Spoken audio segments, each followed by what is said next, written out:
Waalaikumsalam warahmatullahi wabarakatuh. Waalaikumsalam warahmatullahi wabarakatuh. Apa kabar teman-teman? Hari ini sehat? Alhamdulillah ya Rabbil Alhamdulillah Alamin. sehat Kak. Seperti biasa di pertemuan kita melalui Zoom, bagi teman-teman yang tidak mengaktifkan kamera, saya akan tidak anggap hadir. Jadi kalau teman-teman minta di absen gitu kan ya, tapi tidak aktifin kamera, sorry to say, saya akan anggap kalian tidak ada dalam kelas ini. Oke, teman-teman. Jadi hari ini sudah masuk ke pertemuan 3 ya kalau nggak salah. Tadi, kalau teman-teman lihat di pertemuan 3 itu ada saya tambahkan satu tugas yaitu forum. Di kelas saya itu forum tidak ada yang opsional, sekali lagi wajib dikerjakan. Jadi silakan dikerjakan forumnya. Yang ada forum 2 3, ada kuis 1 2 3. Itu dikerjakan dan itu wajib. Dan untuk materi hari ini teman-teman saya coba sebentar buka dulu mana ya. Oh ya, terkait dengan self acceptance. Self acceptance. Oke. Ini ngomongin soal self acceptance tuh seru nih. Teman-teman, saya mau tanya dulu, siapa di sini yang sudah melihat video materi pertemuan 3 terkait dengan self acceptance yang sudah ada di e-learning? Terserah mau lihat video atau baca materinya. Siapa? Silakan. Udah Kak, udah baca. Kalau Hal, oke. Lalu siapa kalau lagi? yang dari saya baca itu materinya tentang menerima diri sendiri dengan segala kelebihan dan kekurangan kita masing-masing. Oke. Selain Kak Lamsyah, siapa lagi? Itu menjelaskan tentang cara atau sikap kita menerima diri sendiri, bukan, Kak? Oke, bisa. Ada lagi Kak selain Kak M Fahrian, Cara kayak mengontrol emosi kayaknya. cara untuk mengontrol emosi. Oke, selain Kak Cantika, Cara untuk menghargai pendapat orang lain, cara untuk menghargai pendapat orang lain. Oke. Lalu udah ada lagi? Cara Nggak ada. untuk menerima diri sendiri mungkin, Bu. Kak Adi. Oke. Kalau menerima diri sendiri tentu ya namanya juga self acceptance. Jadi nerima diri sendiri. Itu bahasa Indonesianya sebenarnya. Selain itu apa, Kak Adi?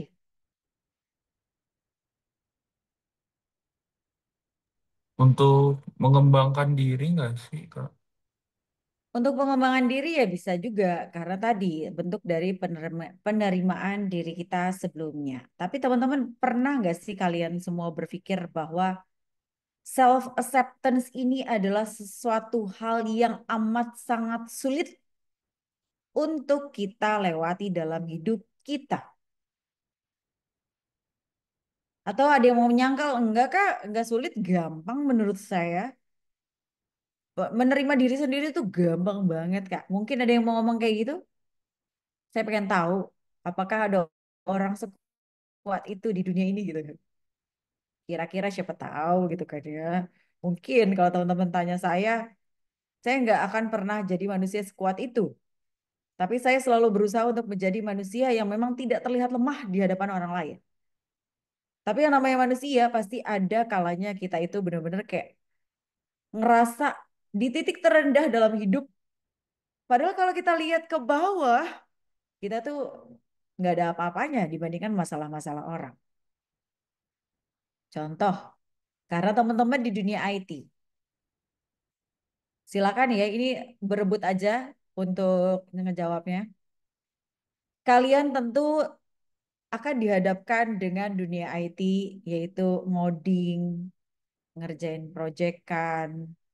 Tapi kalau sekarang enak ya, IT itu sangat-sangat terbantu kalau misalnya teman-teman buntu dalam hal codingan, teman-teman copy paste di satu website AI, setelah itu nanti mereka akan memberikan solusi. Errornya di sini loh. Kalau misalnya komanya diganti sama titik dua, nanti juga selesai. AI-nya semudah itu sekarang. Nah, tapi ketika teman-teman sudah amat sangat buntu sekali, teman-teman nih membayangkan bahwa teman-teman akan mendapatkan project dari dosen untuk membuat website. Project ini karena project yang memang bukan ini ya, bukan komersil, bikin website untuk bukan website ya, bikin aplikasi untuk pelaporan dari masyarakat sekitar. Jadi gunanya si aplikasi itu untuk menghimpun informasi di dalamnya. Misalnya ada masyarakat A, mungkin Lintang ngabarin kalau misalnya di dekat rumahnya ada kemalingan motor. Bobby misalnya ngabarin kalau misalnya di rumahnya tuh ada kemalingan ayam. Erik mungkin ngabarin kalau misalnya ternyata ada tetangganya berantem gara-gara patokan tanahnya dipindah. Nah, informasi-informasi yang beredar di masyarakat tersebut kan tidak semuanya di blow up ke media massa. Tapi kalaupun memang ternyata sampai saya sebagai reporter tahu, ya saya akan ngeblow up berita itu. Apalagi tadi masalah sepele sampai bunuh-bunuhan. Misalnya ada pergeseran patok tanah. Atau mungkin tadi ada pencurian ayam. Sampai akhirnya apa? Ditelanjangin orang yang nyuri, disuruh keliling kampung gitu kan ya. Sambil bawa barang-barang yang berat dan lain-lain. Ada bentuk penyiksaan di sana. Kalau sekali lagi, kalau orang berita nggak tahu, maka kabar tersebut tidak akan diketahui oleh banyak orang di Indonesia, bahkan di luar negeri. Nah, tadi balik lagi. Bayangkan tiba-tiba kalian saya minta untuk, yuk teman-teman, ada nggak di sini yang berani bantu saya untuk bikin aplikasi pelaporan tadi, informasi yang terjadi di masyarakat, tapi saya punya budget itu cuma 4 juta aja. Mungkin bagi sebagian orang ngerasa, ih 4 juta kok itu kan gede daripada nggak dikasih sama sekali gitu kan ya. Mana nama teman-teman masuk ke dalam satu laporan yang memang dihasilkan sama dosen tersebut. Ada juga nih yang orang yang berpikir, mahasiswa yang berpikir, apaan sih Kak Jule 4 juta mau sampai mana? Sedangkan memang ini adalah bentuk mungkin pengabdian kita terhadap masyarakat. Jadi tidak ada uangnya sebenarnya. Tapi ini adalah uang pribadi dari kumpulan si dosen-dosen tadi. Nah, dengan case yang terjadi, kalian sudah mahir sekali dalam pembuatan aplikasi tadi untuk penghimpunan informasi dari masyarakat, tapi budgetnya cuma 4 juta, sedangkan 2 bulan harus selesai. Tapi tiba-tiba 1 minggu sebelum deadline, berarti kan 1 minggu sebelum 2 bulan ya, 2 bulan genap, sisa 1 minggu kalian sudah ditanya sama saya. Teman-teman, udah selesai belum? Soalnya saya harus ngumpulin nih. Saya harus sosialisasi nih ke masyarakat terkait dengan aplikasi yang memang sudah kita omongin dari awal. Terus karena teman-teman ngerasa, Kak, kita kan liburan. Kak, saya kan banyak kerjaan. Kak, saya kan banyak tugas. Akhirnya tidak bisa menyelesaikan si aplikasi itu tepat waktu. Akhirnya kalian dibanding-bandingkan. Dengan misalnya saya ngebandingin Fadilah sama Lintang gitu. Lintang kamu gimana sih? Kemarin janjinya 2 bulan. Ini 1 minggu sebelumnya, sebelum hari H aja saya tagih, kamu bilang belum selesai. Beda ya sama Fadilah. Fadilah mah bener-bener sat-set banget anaknya. Pasti sebagai manusia, ini amat sangat manusiawi ketika kalian tiba-tiba, ih si anjir, Kak Jule apaan sih? Udah nyuruh, duitnya kecil, marah-marah pula, dibanding-bandingin lagi gue sama Fadilah. Awas nih Kak Jule nih. Nah, kalau kita kaitkan dengan self-acceptance, atau tadi, penerimaan diri. Bagaimana sikap yang akan kalian lakukan supaya bisa mengatasi perasaan overthinking terhadap tadi kalimat pembanding antara kalian dengan teman kalian. Ini sering banget ya terjadi di lapangan. Tapi saya pengen tahu dari perspektif self acceptance. Bagaimana caranya sekali lagi kalian menghindari, meminimalisir, bahkan mengatasi perasaan overthinking. Karena tadi sudah dibanding-bandingkan dengan Fadilah. Bahwa Fadilah itu kerjanya satset. Sedangkan kita memang sebenarnya kalau dibuka itu adalah salah kita. Karena kita tidak bisa menyelesaikan proyek sesuai dengan komitmen kita di awal, yaitu 2 bulan. Kayak gitu. Apa yang akan kalian lakukan? Silakan Kak Afif. Afif Ardian.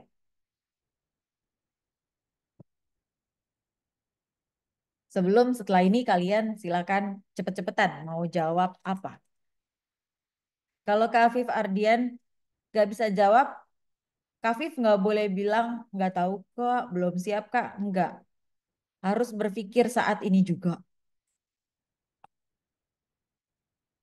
Ayo Kak Afif, Gimana Bu? Pertanyaan tadi agak nggak ngelag. ada pengulangan, nggak ada pengulangan.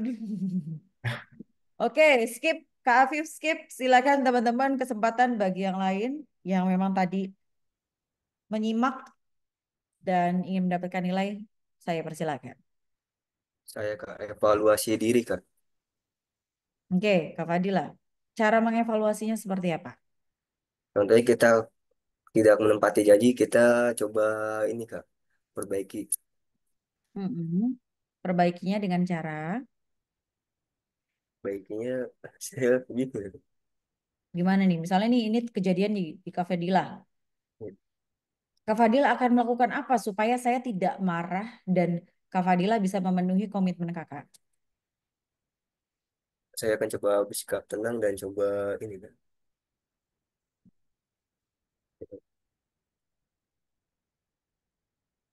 Bersikap tenang, lalu mencoba untuk misalnya entah itu lembur, mengerjakan sesuai dengan waktu yang telah ditentukan, atau Kak Fadilah mengatakan yang sebenarnya bahwa memang Kak Fadilah tidak mau untuk menyelesaikan. Saya akan mengatakan dengan jujur Kak. Tapi kan udah 2 bulan, masa baru ngomong? Duitnya kan udah sama kakak. Saya lebih baik lebih jujur aja sih Kak. Kalau yang ini Oke, apa action yang kakak lakukan ketika memang kakak sudah menerima uang tadi sebesar 4 juta dengan janji 2 bulan, tapi kakak tidak bisa menyelesaikan dan kakak bilang ke saya kalau misalnya kakak memang tidak sanggup untuk menyelesaikan. Apakah kakak mengembalikan uang tersebut? iya Kak, saya kembalikan uang tersebut Kak, karena saya tidak menepati janji saya Kak. Oke. Kalaupun memang sampai kejadian, kalau uang itu terpakai, apa yang akan kakak lakukan? Saya akan coba ganti pakai uang dana pribadi saya Kak. Oke. Thank you, Kak Fadilah. Iya. Silakan yang lain untuk merespon. Jawaban Kak Fadilah benar.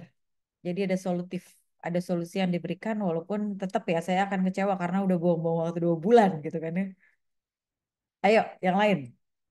Silakan merespon. Boleh merespon Kak Jule? Boleh Kak Lintang, silakan. Kalau menurutku lebih ke kayak kita fokus sama hal yang kita bisa apa controlling aja sih Kak. Kayak misalkan dari awal kan pasti ada persetujuan kan itu udah 2 bulan segini segini. Eh, Kemungkinan itu kayak kita sadar loh oh iya kapasitas kita di mana kita tuh mampunya seberapa. Jadi meminimalisir hal-hal kayak gitu sih Kak menurut aku. Jadinya kan kayak gitu kan merugikan dua pihak kan kita sama yang eh, klien mungkin ya. Jadi kayak tertunda atau nggak apa. Mungkin menurut aku gitu sih Kak. Fokus ke yang kita bisa pegang aja gitu, yang kita bisa handle gitu. Kalau emang udah nggak bisa dari awal, lebih baik bilang enggak daripada ngecewain dua belah pihak. Nah, Gitu iya, sih. betul sekali. Betul sekali. Ini saya juga setuju ya. Ketika memang teman-teman tidak fasih atau masih belum bisa aplikasi, kak saya bisanya website terus, tapi saya mau coba kak aplikasi. Takutnya tadi, benar kata Kalintang, akan timbul kekecewaan ketika kalian memang memaksakan kehendak. Memang kalian expertnya di website, ya sudah katakan saja memang kak, saya bisanya website. Kalau aplikasi saya masih belajar, jadi saya nggak berani untuk ambil project ini, walaupun mungkin tadi nilainya kecil, 4 juta. Seperti itu. Jadi jangan pernah memaksakan diri. Thank you Kalinta. Ada lagi next?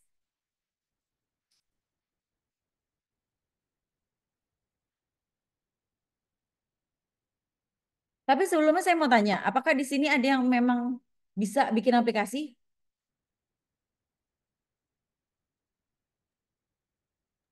Mobile bisa Kak. Siapa? Bisa mobile. Kalamsyah. Iya Kak. Oke, Kalamsyah bisanya Android atau iOS? Android. Android, oke.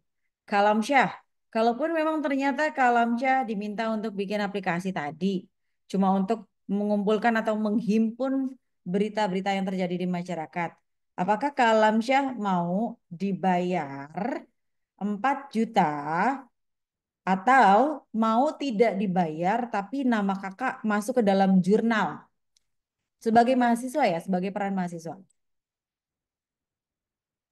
Yang nggak bisa dibayar sih Kak. Itu kan jatuhnya kayak project sukarela juga untuk membantu sesama orang untuk mendapatkan informasi tersebut. Oke. Jadi teman-teman juga harus ngeliat benefit ya. Kadang kala gini, memang ada orang lain yang minta tolong ke kita, tapi bukan sepenuhnya semua itu bisa diuangkan. Ada kalanya tadi tiba-tiba dibilang ini sebenarnya adalah bentuk pengabdian kita kepada masyarakat, Lam. Jadi sebenarnya sih nggak ada dananya, cuma kalaupun memang ternyata Alam ngerasa akan buang-buang waktu, kita juga menyita waktu Alam, 4 juta ini dari uang pribadi kami, misalnya seperti itu. Tapi kalaupun memang ternyata tadi Alam bilang, ya nggak apa-apa sih Kak, aku bantuin aja. Tapi tadi ya beneran nama aku masuk misalnya ke dalam jurnal. Jadi paling tidak sebagai mahasiswa, sebagai seorang mahasiswa itu kita sudah punya pegangan. Aku udah punya jurnal kok sama dosen aku, misalnya kayak gitu. Jadi ada win-win solution.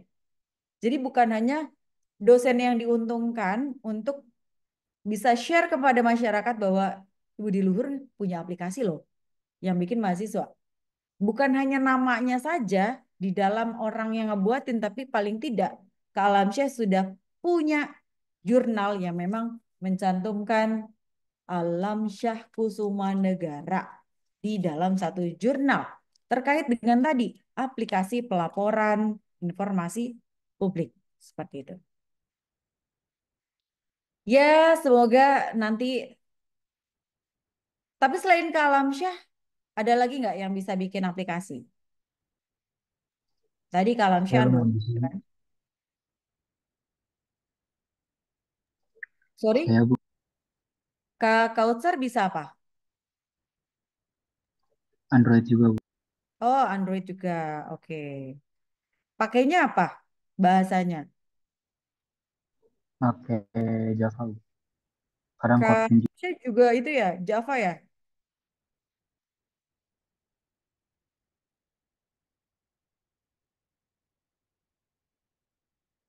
Kalamsyah. Kalamsyah juga pakai Java. Iya, Java. Oh, Kadang Kotlin juga sih. Kalau Kotlin belum terlalu itu lebih ke Java. oke. Tapi dari Kak Alamsyah maupun Kak Kautsar pernah nggak sih bikin aplikasi yang memang tadi menghimpun satu informasi, bukan hanya berita ya, apapun itulah informasinya. Belum Kalau pernah sih untuk Kak. itu Paling bikin aplikasinya kayak aplikasi bank sampah dulu sih sebenarnya. Apa bank sampah? Iya, jadi tukar sampahnya jadi uang. Jadi sistemnya orang yang punya bank sampahnya itu jemput ke rumah yang monitoring sampahnya lalu ditimbang. Oh, itu pernah Kakak lakukan di semester berapa, Kak? Itu semester berapa? Semester 4 kalau nggak salah. Semester 4. Itu yang minta tolong adalah orang dari bank sampah berarti. Iya. Oke. Pada saat itu Kakak win-win solutionnya dapat apa? Ya, kita dapat sekalian buat project tugas juga sih. Oke. Selain itu, apakah Kakak namanya dimasukkan ke dalam jurnal atau mungkin hal lain? Masuk cuman ya jurnal paling kayak nyerahin aplikasi doang. Kalau dari segi pendanaan Dananya nggak ada.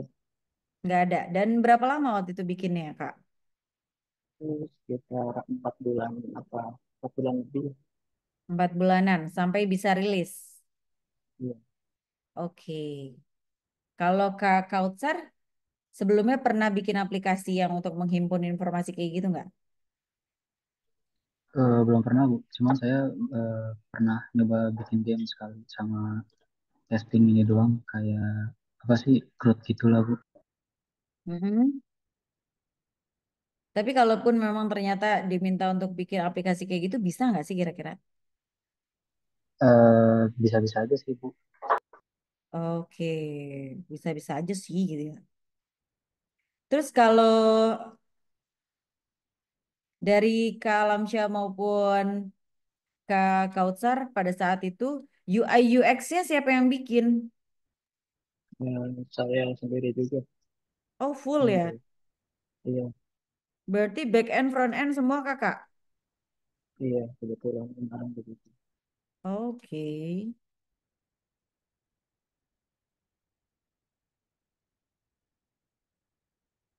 Oke. Nanti berarti kalau misalnya saya butuh, dia tiba-tiba banget ya. Saya bisa menghubungi Kak Alamsyah sama Kak Kautsar ya. Soalnya gini sebenarnya. Jadi teman-teman, saya itu kan memang saat ini fokusnya masih ya S1 S2-nya adalah komputer, tapi memang pada saat implementasi di lapangan, saya ini kan sudah pindah prodi, saya sudah pindah fakultas. Sebenarnya saya itu sekarang sudah di FKDK, di Fakultas Komunikasi dan Desain Kreatif. Otomatis bidang keilmuan yang harus saya jalankan adalah ilmu komunikasi. Tapi saya juga tidak boleh melepas keilmuan komputer karena memang tadi berdasarkan linearitas dari pendidikan saya. Saya tuh kepikiran gitu ya. Karena tadi banyaknya informasi yang memang berita beritanya tuh dari tempat yang enggak rata. Terus banyak banget masyarakat yang mencoba untuk lapor tapi tidak diusut.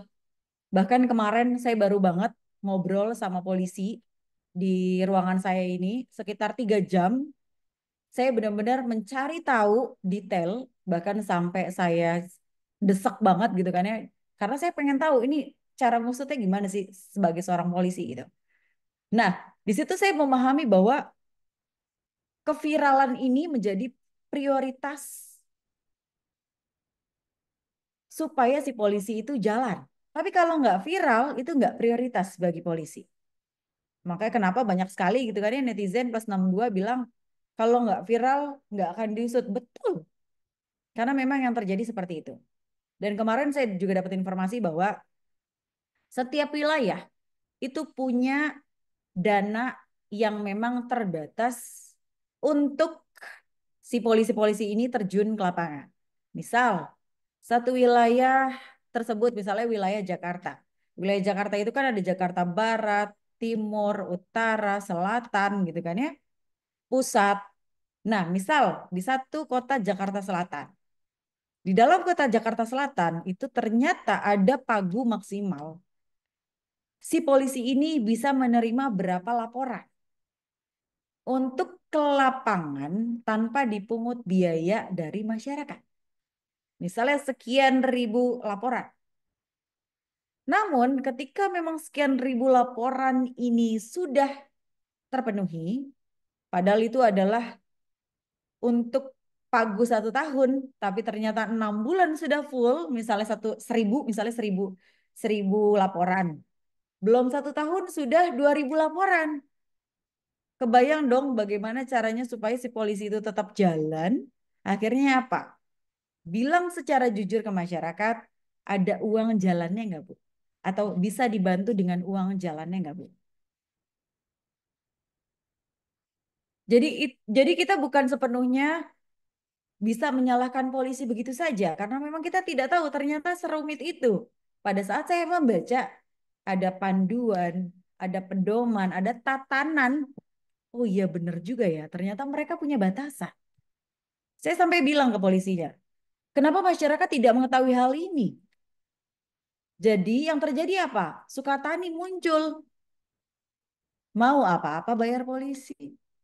Karena ketidaktahuan masyarakat. Mungkin kalau misalnya ternyata kita lapor tepat di wilayah yang memang jarang sekali ada yang melapor, dia akan gercep untuk menyelesaikan masalah kita tanpa diminta uang bayaran Rp1. Ketika memang kita tahu bahwa memang di sana pagunya masih belum terpakai. Tapi apa iya masyarakat melakukan hal tersebut? Kan tentu tidak. Kayak gitu. Jadi saya terus kepikiran gimana ya caranya supaya ketika memang orang-orang yang tidak berani blow up ke media sosial, tidak berani memviralkan, tapi mereka pengen banget gitu ya berbagi informasi atau berbagi berita, akhirnya itu melalui aplikasi yang akan nantinya insya Allah kita mau bikin gitu. Tadi ya semoga nanti saya bisa menghubungi Alamsyah dan juga Kautsar untuk hal tersebut. Dan semoga Kak Alamsyah juga Alamsyah sama Kautsar juga berkenan gitu kan ya. Karena nantinya pun itu akan masuk ke dalam satu jurnal akhir akhir dari perjalanan. Biasanya kalau akhir perjalanan penelitian dosen atau PKM pengabdian kepada masyarakat itu ujungnya adalah jurnal. Tentu selain ada nama kami, itu pasti ada nama-nama mahasiswa kayak gitu. Itu aja sih. Itu apa ya intermezzo ya terkait dengan si tadi berita yang terjadi di lapangan dikaitkan dengan codingan dan lain-lain. Apalagi ini terkait dengan self acceptance. Thank you Kak Lamsyah, Kak Kautsar dan juga teman-teman lain. Oke, kita akan lanjutkan terkait dengan self acceptance. Kalau teman-teman lihat, saya nggak perlu share screen karena saya akan ngerasa saya itu ngebosenin gitu kan ya kalau misalnya saya cuma bahas tentang si teoritisnya saja. Tapi teman-teman pernah berpikir nggak sih, kalau misalnya nih, siapa sih yang nggak kenal sama perspektif bahwa mahasiswa IT itu sering banget dan tahu banget soal dunia IT, soal media sosial, soal portofolio yang memang kita sebar di digital, dunia digital. Mungkin misal iseng gitu kan, ya, Rosi, bete nih gue, Instagram gue kehack, lu kan anak IT, tolongin dong. Simple. Dan yang ngomong orang komunikasi. Lah, emang gue ngurusin media sosial, emang gue diajarin security media sosial. Secara nalar kita akan menjawab seperti itu. Tapi kan iya sih gue memang anak IT. Sini gue coba. Pasti teman-teman akan mengusahakan. Apalagi itu kepada orang yang kalian sayang. Yang ini. Masa Instagram aku kehack orang. Tolongin aku dong. Ya udah sini aku bantu ya. Kamu kan anak IT. Ya udah sini aku bantu ya. Gimana caranya supaya kalian selalu menampilkan anak IT itu bisa segalanya yang terkait dunia IT? Atau mungkin misal ada dosen yang teriak-teriak, Binar ini tolong dong, printer ibu nggak bisa, printer ibu mati. Tadi ibu tuh barusan nyetak Binar 100 lembar, terus habis itu mati, macet. Kenapa ya Binar? Kamu kan anak IT nih, pasti ngerti. Emang kita diajarin cara ngoprek printer? Kan enggak, kayak gitu. Dan teman-teman pernah nggak sih ngeh bahwa ketika memang sudah amat sangat familiar dengan media sosial, dengan portofolio digital.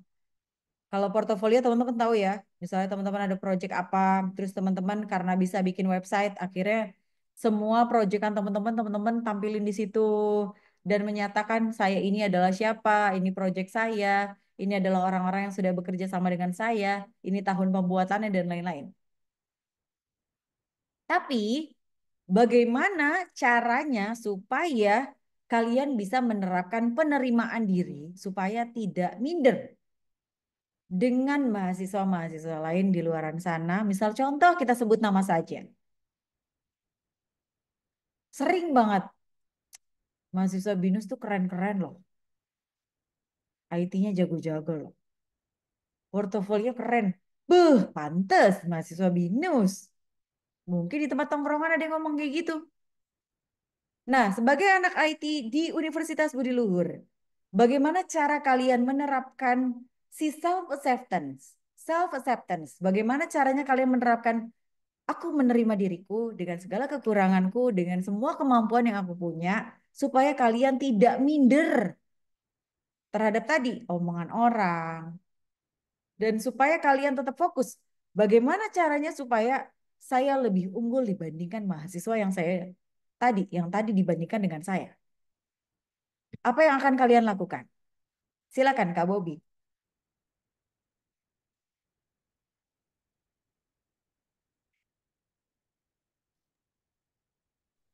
Baik, Kak, terima kasih atas pertanyaannya.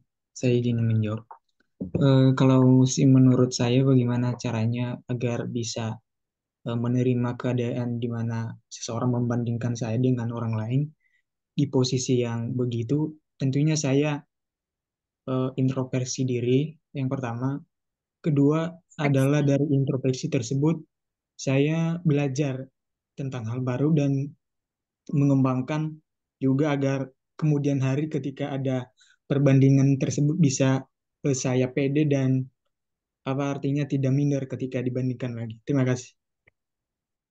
Oke, jadi intinya adalah benar-benar harus ya sudah menyadari bahwa kemampuannya baru sampai situ saja dan tidak terfokus terhadap omongan orang lain. Tidak mudah jatuh ketika memang dikatakan bahwa kita tidak mampu seperti orang A, B, dan C. Kayak gitu ya. Kalau dari Kak Erik, gimana Kak Erik Ilhansyah? Ya, kalau dari saya, kalau ia dibandingkan gitu ya nggak enak ya, pertama. Terus, ya sama sih sebenarnya, dia belajar. Kalau dari dibanding-bandingkan gitu kan, ya mau gimana lagi kan? Binus kan emang terkenal juga. Iya belajar sih paling. Apa yang akan kakak lakukan? Tadi selain belajar ya, apa yang akan kakak terapkan supaya kakak terlihat bahwa ya saya nggak minder kok. Oh iya percaya diri tentunya kan. Kalau ketika sudah belajar, ketika sudah tahu hal yang ingin dilakukan, kita percaya diri, kita bilang gitu. Kalau kita juga bisa, ya seperti itu. Oke, thank you Kak Erik. Terima kasih Kak. Dan teman-teman kalau misalnya dikaitin dengan manajemen waktu, kalau teman-teman IT yang namanya dunia IT itu nggak tahu waktu. Nggak tahu waktu itu dalam artian baru bentar depan komputer, makan, balik lagi ke komputer, ngobrol sama teman, balik lagi ke komputer. Ada aja yang dikerjain di depan komputer. Saya juga nggak tahu. Kenapa kita selalu seperti itu? Terkhusus anak-anak IT. Dan kan kalian, saya pun iya. Saya tuh kebawa sampai sekarang. Sampai saya ngelonin anak saya pun saya di depan komputer. Saking memang menurut saya ini adalah rutinitas yang harus saya lakukan. Walaupun mungkin di depan laptop tuh cuma bikin satu draft, entah itu materi atau mungkin bikin buku. Dan itu benar-benar nyicil, tapi nggak tahu kenapa itu tuh saya tuh susah sekali lepas dengan alat yang memang selalu saya gunakan bertahun-tahun sejak dulu ya, sejak 2011. Nah, bagaimana nih kalau menurut tanggapan teman-teman, bagaimana cara kalian sebagai mahasiswa IT? Kalaupun memang ternyata ada tuntutan untuk ayo dong kalian belajar dong, ayo dong kalian kembangin dong skill-skill yang baru, ayo dong teman-teman organisasi kayak ikutan, ayo dong teman-teman kumpul keluarga dong, jangan kerja mulu, jangan ngerjain project mulu, jangan jadi mahasiswa yang sok belajar mulu. Bagaimana cara kalian menanggapi dan bagaimana cara kalian memberikan peran untuk memanajemen waktu terhadap tadi tuntutan belajar, pengembangan kemampuan, penambahan ilmu, ada ikut organisasi, terus disuruh kumpul keluarga pula. Bagaimana kalian menyikapi ini? Silakan, siapapun boleh.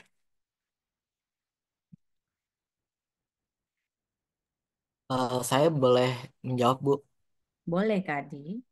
Jadi kalau menurut saya, kalau bisa kita harus balance juga, Bu. Karena menurut saya yang namanya relasi itu juga penting. Mungkin dari relasi itu kita bisa dapat job baru atau kayak insight-insight baru lah dari teman-teman gitu, Bu. Kalau menurut saya. Betul sekali. Jadi intinya memang ya kita harus memanage waktu sebaik mungkin. Makanya kalau anak IT saya yakin tidak mungkin tidak familiar terhadap penjadwalan ya. Kalaupun memang ternyata jadwal kalian sudah dibuat sebaik mungkin. Misalnya kayak gini, jam sekian sampai jam sekian saya adalah mahasiswa yang harus kuliah interpersonal skill. Setelah ini kalian harus ikut kuliah apa lagi? Di sela mungkin di sekitar 5 menit kalian bisa ke toilet atau mungkin hanya mengistirahatkan badan saja. Dan ketika memang ada jeda 1 jam, kalian bisa bercengkrama dengan orang rumah, ngobrol sama mama, mama lagi ngapain, aku capek banget, ma pundak ya ma. Kuliah Zoom ternyata capek ya ma, lebih capek dibandingkan offline. Hanya sekedar ngobrol basa-basi. Atau mungkin mainan sama adik, bercanda, ketawa ketiwi. Lalu setelah 1 jam, sebelum 1 jam berakhir, kalian sempatkan untuk ibadah atau hal lain. Lalu nanti masuk lagi ke kelas, ikut kelas lagi. Dan ketika memang ada jeda lagi yang memang cukup, kalian bisa istirahat. Istirahat itu tidak perlu lama-lama. Sebenarnya kalau 10 menit tapi les banget gitu kan ya. Pules, bles. Itu akan enak banget dibandingkan kalian harus tidur 1 jam, tapi ngimpi. Bener nggak? Jadi di sini kalian harus memanfaatkan waktu sebaik-baiknya. Karena apa? Ketika kita ketemu sama orang baru, ketika tadi ketemu sama keluarga atau relasi dengan siapapun, kata Kak Adi, bahwa kita bisa aja mendapatkan kesempatan baru. Ada yang ngajakin project tiba-tiba, ya kan? Kita lagi butuh banget uang, walaupun cuma buat jajan doang atau nongkrong sama pacar. Tapi kan paling enggak lumayan ya 1 juta 2 juta. Ya lumayan lah ini buat jajan sebulan, kayak gitu misal. Nah, dari situlah adanya rezeki-rezeki yang memang kita itu tidak ketahui. Pada saat kita capek, pada saat kita ngerasa nggak punya waktu, ternyata memang Tuhan ngasih challenge yang baru. Mau nggak mau kita harus hadapi. Tapi kalaupun memang ternyata kalian skip atau kalian, ah udahlah capek lah, udah nggak usah diambil, ya sudah. Berarti kalian sedang menyia-nyiakan kesempatan yang ada. Kayak gitu. Silakan, ada lagi yang menanggapi? Bu, saya mau menjawab, Bu. Silakan Kak Kautsar. Kalau menurut saya sih untuk kegiatannya itu saya melakukannya itu di tier list dulu. Jadi kegiatan apa aja yang misalkan berpengaruh banget untuk saya dan kegiatan apa aja yang nggak terlalu berpengaruh untuk saya. Nah dari setelah di tier list itu baru saya urut-urutin, Bu. Dan yang nggak berpengaruh nggak bakal saya lakuin. Kalau saya sih begitu. Oke, jadi memang ditentukan prioritasnya dulu ya. Oke, thank you. Betul banget Kak Kautsar. Ini teman-teman juga bisa terapin pada saat kalian mengerjakan ujian. Kalau tidak ada persyaratan dari dosennya untuk mengerjakan dari huruf atau dari angka 1, 2, 3, 4, 5, 6, 7 secara berurutan. Teman-teman carilah prioritas yang mana yang lebih mudah terlebih dahulu yang dikerjakan. Yang sulit taruh di belakang. Jangan yang sulit taruh di depan. Karena apa? Waktunya nggak akan cukup. Sama kayak tadi, Kakak Utsar sudah menginformasikan bahwa ya udah Kak, kita tinggal memprioritaskan yang mana kerjaan yang memang akan berpengaruh banget buat aku, yang mana memang yang tidak berpengaruh. Seperti itu. Dan kalau misalnya ternyata ini pertanyaannya beda lagi. Kalau dari bentuk penerimaan diri, misal kalian itu bayangkan kalau kalian itu punya orang tua, terkhusus bapak yang kerjaannya marah-marah tiap hari. Marah-marah tiap hari. Kalian mahasiswa reguler tidak ada kesempatan untuk mendapatkan uang tambahan atau bekerja di luar karena kalian harus kuliah setiap hari. Mau nggak mau, kalian harus minta uang sama ayah kalian, sama bapak kalian. Yang tadi kerjanya marah-marah mulu. Misal, kalian mau berangkat. Pah, aku berangkat dulu ya. Pak, aku nggak ada uang jajan lagi, Pak. Pak, aku nggak ada uang bensin nih, Pak. Bagi dong, boleh dong, Pak. Aku minta boleh ya, Pak.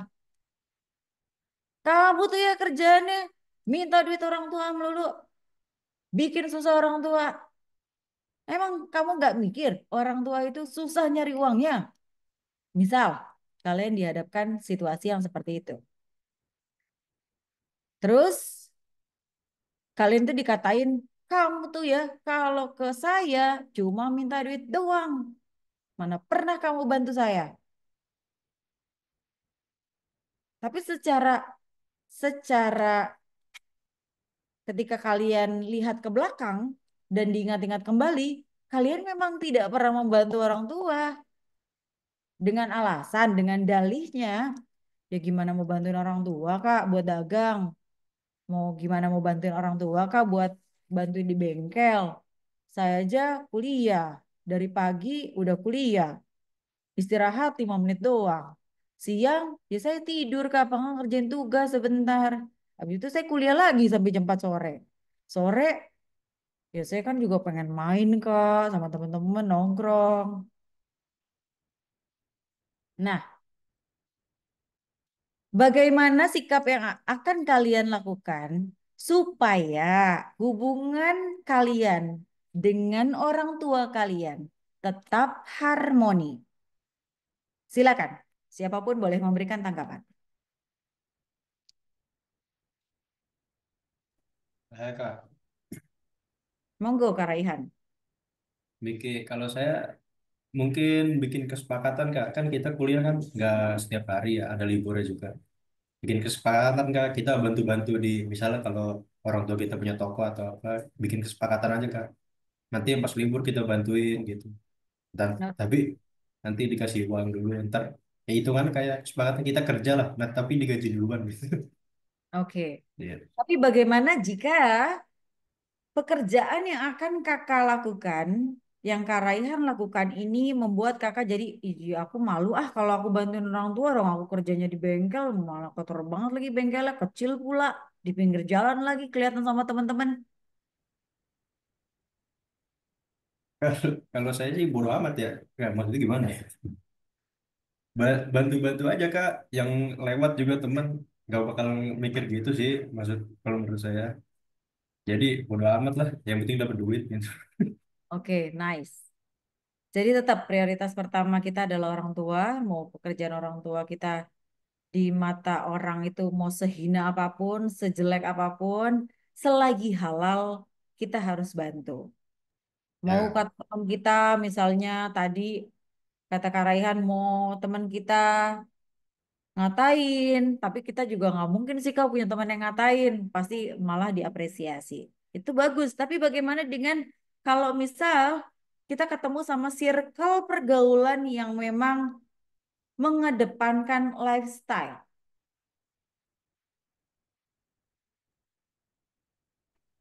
eh,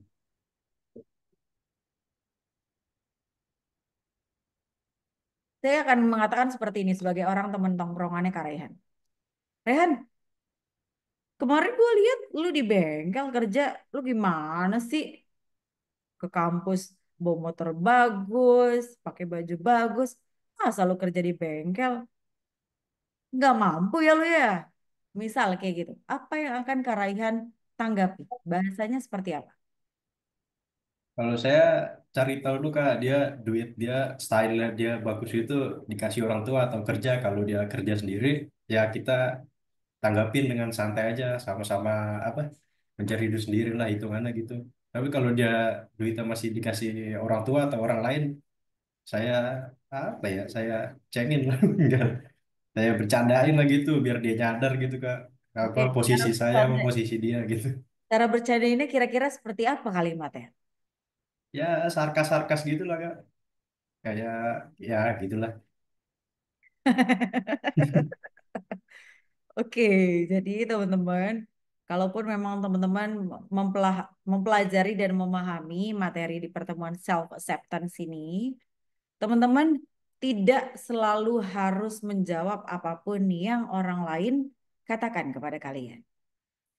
Self acceptance ini adalah berpikir bahwa oke, saya memang tidak mampu, saya memang benar apa yang dikatakan oleh orang tersebut. Ketika saya pulang memang saya cuma minta duit sama orang tua, benar.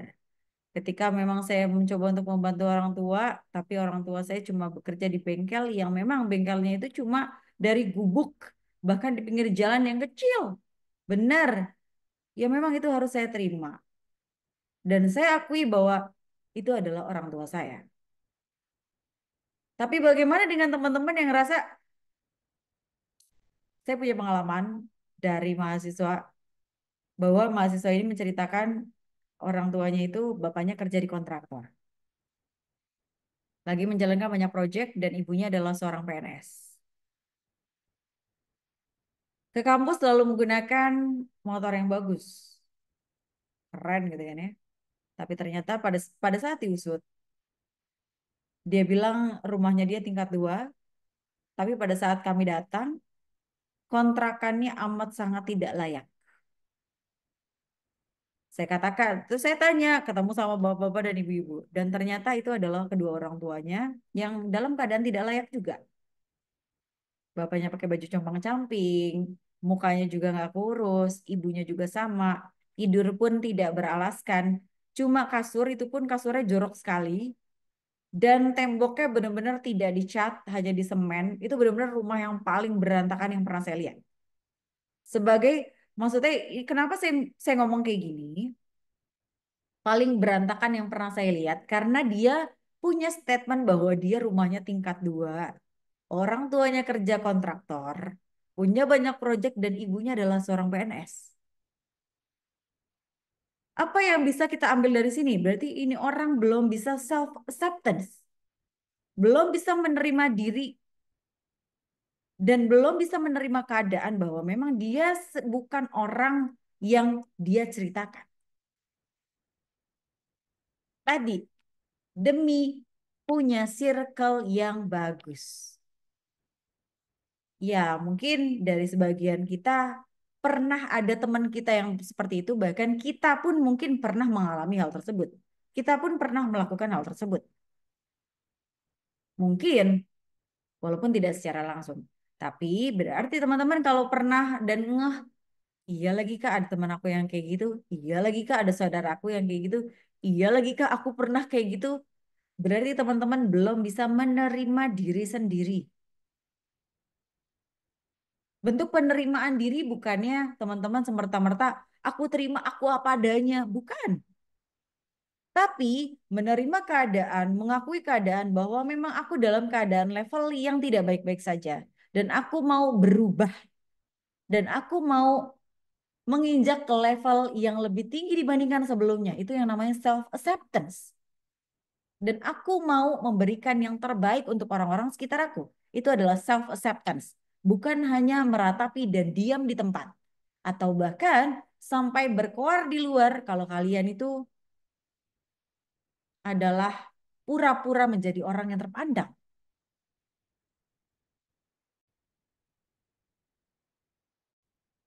Ya, mungkin kalaupun memang ini Kak Juli ngomong apain sih bacot gitu.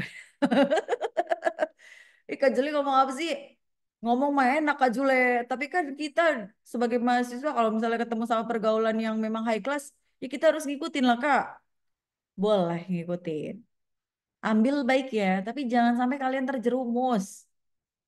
Boleh kalian ikut-ikutan pakai merek-merek branded, boleh. Tapi jangan sampai kalian terlilit hutang. Boleh kalian pakai handphone yang banyak bobanya, boleh.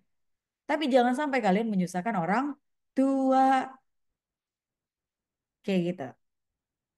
Tapi bukan berarti mentang-mentang rumah orang tua kalian apa adanya, nggak pernah dicat, kumuh, terus misalnya temboknya pada ngelotok, terus kalian menerima apa adanya. Kak, aku self acceptance dengan menerima rumah orang tua aku sejelek ini. Nggak gitu. Justru ketika kalian sudah menyadari bahwa ini kayaknya rumahnya harus direnov deh. Tapi kan aku nggak punya uang, Kak. Cari proyekan. Kolaborasi sama orang. Cari magang. Walaupun cuma 500.000, paling tidak kalian bisa beli cat. Itu adalah hal yang paling mudah kalian lakukan. Walaupun belum renov ya, ngecat doang lah supaya kelihatan layak, kelihatan bersih dibandingkan sebelumnya. Itu namanya self acceptance, teman-teman. Jadi bagaimana kalian menyadari bahwa oke, saya begini, maka saya harus melakukan ini. Sekali lagi, bukan hanya diam di tempat, bukan hanya meratapi, bukan hanya menerima keadaan, tapi punya action. Teman-teman harus melakukan apa? Kayak gitu. Paham terkait self acceptance?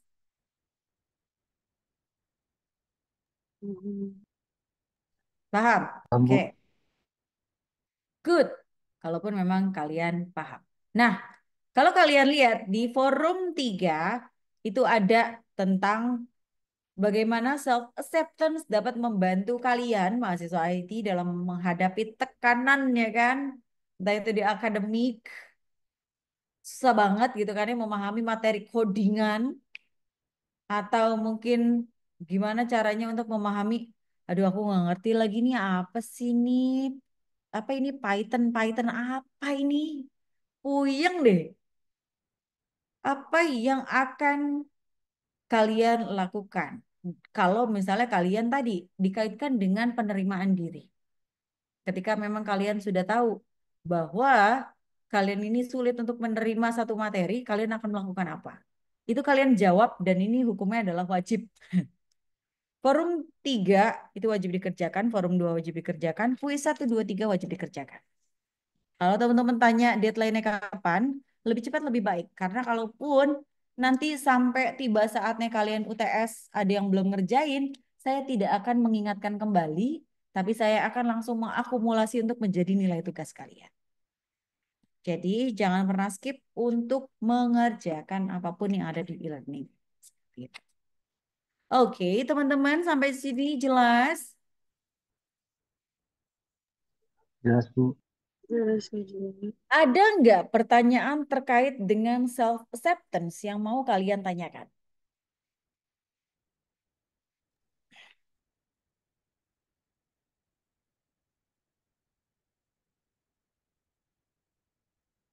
Kalau nggak ada, berarti kalian sudah amat sangat paham.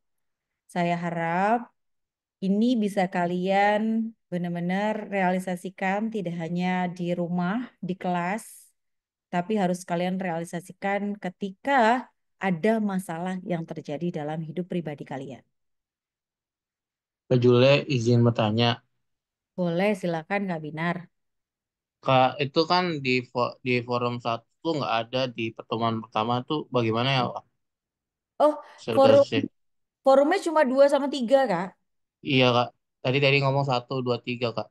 Kalau yang 1, 2, 3 kuis, sorry. Oke, makasih ya Kak. Forumnya 2 sama 3. Kuisnya 1, 2, 3. Makasih Kak.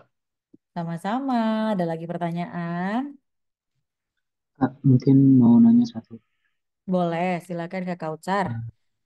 Tadi kan Kak Jules sempat yang nanya soal apa tuh, kalau misalkan ada proyek itu dan kita nggak selesai. Nah, itu kan dari sisi yang teman ke teman gitu ya jatuhnya ya. Bukan dari kayak bos ke karyawan. Nah, kalau misalkan dari bos ke karyawan itu, kita sebagai yang pihak disalahkan itu harus gimana ya Kak baiknya Kak? Soalnya kan menanggung ke kontrak juga Kak. Oke, gini. Nggak selesai karena apa? Misalkan dari kayak segi kemampuan dan dari segi apa kuantiti tugasnya gitu loh Kak.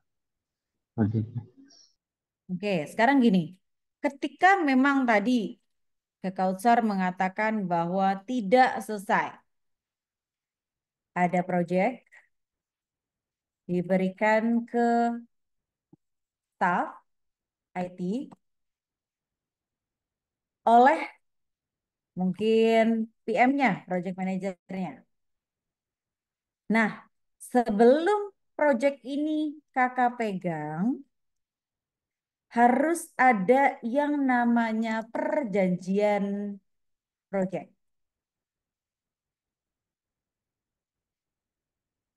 Kenapa harus ada perjanjian proyek?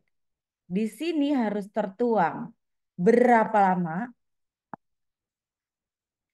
lingkupnya sebesar apa, lingkup besaran proyek ya, timnya berapa orang,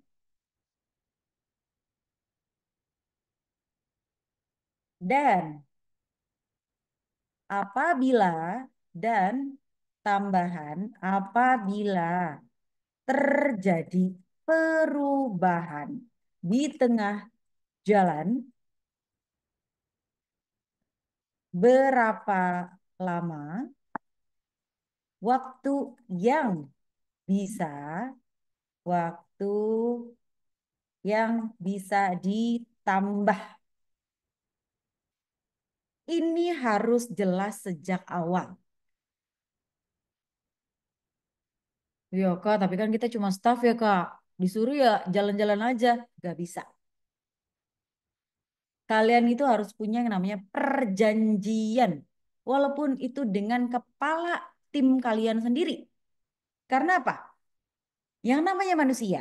Hati manusia itu yang bisa membolak-balikan itu cuma Tuhan. Dan dibolak-balikan ini dalam hitungan detik.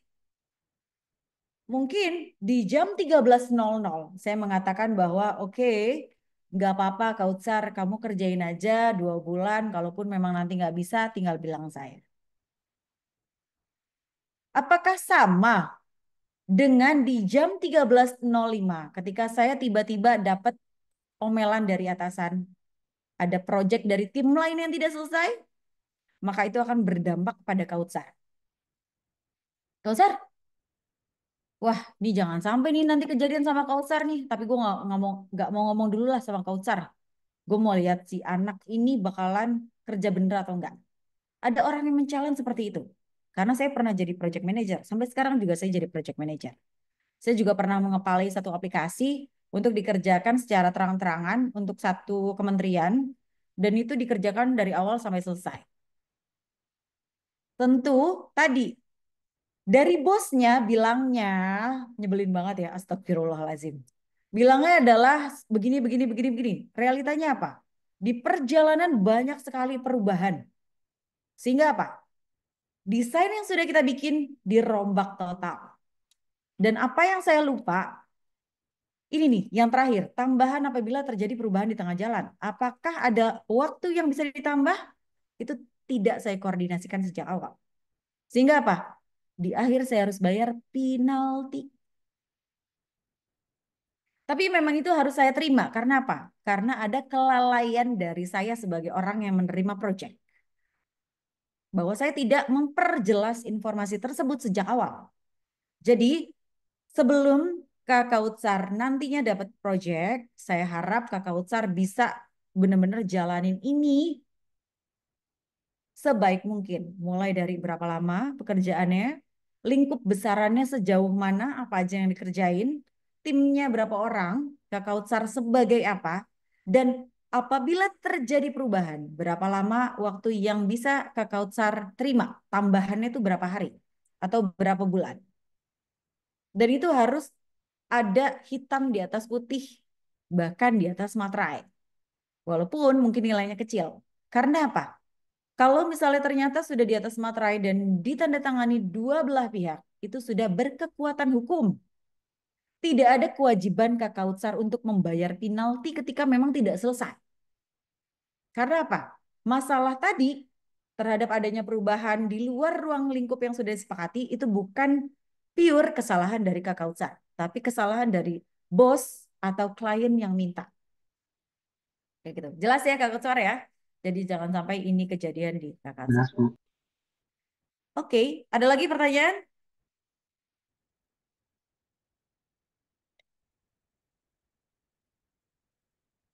Seru tahu kalau ngomongin sehari-hari. Apalagi ngomongin tentang masalah yang relevan terhadap kehidupan kita gitu. Terus dikaitkan, terus dicurhatkan, didiskusikan. Karena apa? Karena sebenarnya dunia pekerjaan itu realitanya tidak ada di bangku kuliah. Tidak ada di teori slide, itu nggak ada. Apakah memang nanti pada saat kalian berhadapan dengan HRD, terus kalian ditanyakan, Coba sebutkan, apa pengertian dari self-acceptance? Kan enggak. Tapi kalian harus menceritakan. Misal nih, oke, kalian adalah kandidat perusahaan milik saya. Saya pengen tahu, misalnya saya punya pekerjaan, saya punya project. Lalu tiba-tiba tadi case-nya sama persis apa yang ditanyakan sama Kak Utsar. Paling tidak kalian sudah punya senjata untuk cara menjawab itu seperti apa. Jadi bukan berarti tiba-tiba bayar aja, ya udah Pak saya bayar aja penaltinya. Nggak bisa. Staff itu tidak boleh rugi. Kita juga tidak boleh merugikan orang lain. Kita juga tidak boleh merugikan bos kita. Maka sekali lagi, kita sebagai orang yang bekerja dalam satu perusahaan, jangan pernah mau rugi walaupun itu hanya Rp1 saja. Itu yang harus saya tekankan kepada kalian semua. Supaya apa? Supaya kalian ngeh dan paham bahwa semuanya itu tidak bisa dibayar dengan uang. Tapi dengan kepercayaan dan juga komitmen yang sudah kalian ucapkan di awal. Itu adalah hal yang paling penting dalam dunia project. Baik itu project internal maupun eksternal. Seperti itu. Oke, teman-teman. Jadi serius kan lama-lama ngomongin masalah. Ini kalian kayak berhadapan sama ini ya, sama HRD beneran gitu kan yang galak. Saya juga pernah jadi HRD gitu kan ya. Ya saya coba untuk ngasih taunya juga seperti itu sih. Dengan penekanan yang supaya sadar walaupun terdengar agak lebay, tapi memang yang terjadi di lapangan adalah seperti itu teman-teman. Jadi bukan hanya komitmen di mulut saja, tapi komitmen secara realita dan secara tertulis. Supaya ada bukti di suatu hari nanti. Ada lagi pertanyaan teman-teman? Gak ada? Oke, kalau nggak ada berarti kita akhiri perjumpaan kita hari ini supaya kalian bisa istirahat sejenak sebelum kalian masuk ke kelas berikutnya. Kalaupun memang kalian nanti belum ibadah, silakan ibadah dulu. Tapi sebelum kita akhiri, seperti biasa kita akan foto bersama. Jadi teman-teman, sorry to say buat teman-teman yang tidak mengaktifkan kamera, saya tidak akan anggap hadir di kelas ini. Dan di kelas saya sudah saya informasikan tidak boleh pakai kaos walaupun kalian berada jauh di sana gitu kan lewat Zoom. Tapi please pakai kemeja ataupun kaosnya tapi dikemejain itu nggak apa-apa. Yang penting kalian harus tampil rapi selayaknya IT profesional. Oke, kita akan foto bersama dulu. Yang nggak kelihatan wajahnya coba diturunin dulu dong laptopnya. Nah. Wajahnya jangan setengah doang. Saya akan pandu ya. 1, 2, 3 pose semua harus manis senyumnya. 1, 2, 3 senyum. Auto ya, salam budi luhur ya. Oh, ayo satu lagi layarnya. 1, 2, 3 senyum. Terima kasih untuk teman-teman yang sudah hadir di pertemuan hari ini. Semoga kalian sehat selalu. Oh, sorry. Sebentar. Saya mau share presensi karena wajib ada minimal satu mahasiswa ternyata yang wajib pakai QR supaya kita dianggap hadir kelasnya. Saya juga baru tahu. Bentar, minta tolong dong perwakilan boleh siapa aja gitu kan ya. Kalau kalian mau bantu QR, sebentar. Saya mau share dulu. Karena kalau saya absen manual total semua, ternyata itu dianggap tidak hadir kelas. Sedih sekali. Interpersonal skill. Nah, ini dia. Tampilkan QR code. Saya share screen. Tolong bantu. Boleh siapapun perwakilan. Kalaupun memang mau sekalian semua juga boleh. Silakan di-scan dulu. Sudah, Bu. Oke, thank you.